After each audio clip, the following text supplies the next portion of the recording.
Hi, my name is Lauren. I'm sitting on my balcony in the beautiful downtown LA, right in the center of the city, and I love it here. I'm making this video today to explore my professional and personal core values and how my philosophy of nursing relates to nursing philosophers in the past and those who were practiced nursing before I was even born. At first, I found this assignment to be kind of challenging, as I really had never taken the time to think about what my personal philosophy of nursing was. And then I realized that my personal philosophy was based on my core beliefs. And to understand my own philosophy, I needed to reflect inwardly to understand how these beliefs shape the way I practice nursing.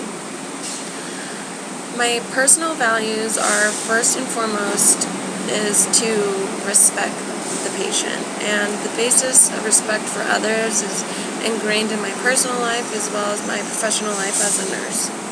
Respect to me means that I advocate for my patients' rights and their well-being so that the best care for that particular patient is given and it's tailored to them. In an article written by Salanders and Crane, they wrote, "Advocacy is now identified both as a component of ethical nursing practice and as a philosophical principle underpinning the nursing profession and helping to ensure the rights and safeties of the patient. Nurses are seen as advocates both when working to achieve desired patient outcomes and when patients are unable or unwilling to advocate for themselves." And I think that's a really important definition of advocacy, especially in the aspect where the patient can't express their beliefs at the time, if they were to be intubated and they expressed beforehand that they did not want to be intubated and they couldn't express that they didn't want that. So I think that's an important part of the advocacy definition. Respect also relates to my professional values and beliefs. It means I respect the patient as a whole being and not just as their physical human vessel. And it looks at the entire being of the person. And I believe Watson's philosophy of human caring can definitely be related to my core beliefs. Watson defines caring as the ethical and moral idea of nursing with interpersonal and humanistic qualities. It is a complex concept involving development of a range of knowledge of skills and expertise that encompasses holism, empathy, and communication, clinical competence, technical proficiency, and interprofessional skills. Watson's philosophy was based off of 10 curative factors that basically served as guidelines for the nurse to provide caring practice to the patient. And it looks at the environment, the person as a being, and not just as a body. And I can relate Watson's philosophy of human caring to my own personal and professional beliefs because it emphasizes the idea of a caring attitude that can enhance medical care given. So this philosophy impacts the way decision-making in patient-centered care practice because it reinforces the need for nursing care to reflect the needs of our patients and not just what the nurse thinks is right. I am currently working in a hospice, and the main goal of hospice is to remain at home and receive palliative, non-curative treatment that focuses on managing symptoms and comfort-based interventions.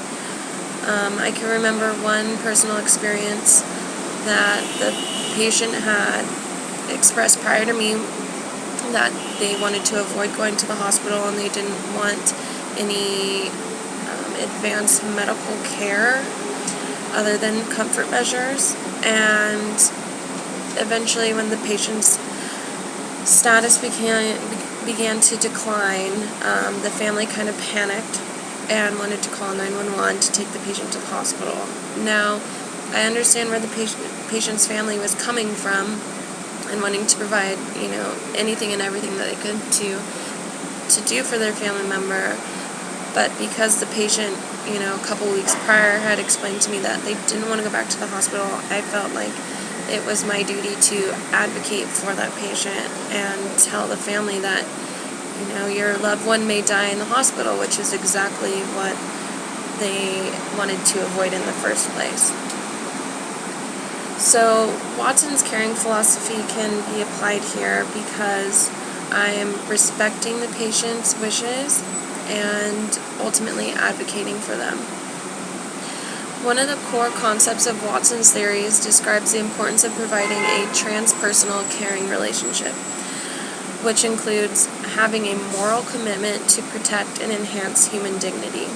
And this really relates to advocacy, I believe, because we are protecting the human dignity in this instance. And I felt like in that situation I didn't want to overstep my boundaries with the family because they were panicking. It was a stressful situation, but I did at least have to let them know that, the patient had expressed this to me, and it was in the written documents, all the legal documents that we're required to get upon admission, and that's kind of how the situation went.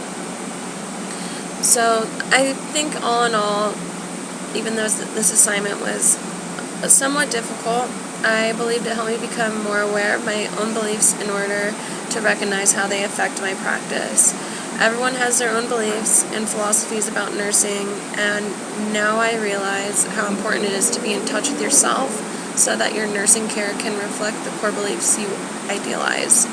No matter if you're having an off day or a bad day or don't want to be present at work, I think following your personal core beliefs and philosophies allows you to practice nursing with integrity, which is very important to me. So I hope you enjoyed my video blog. Have a good night.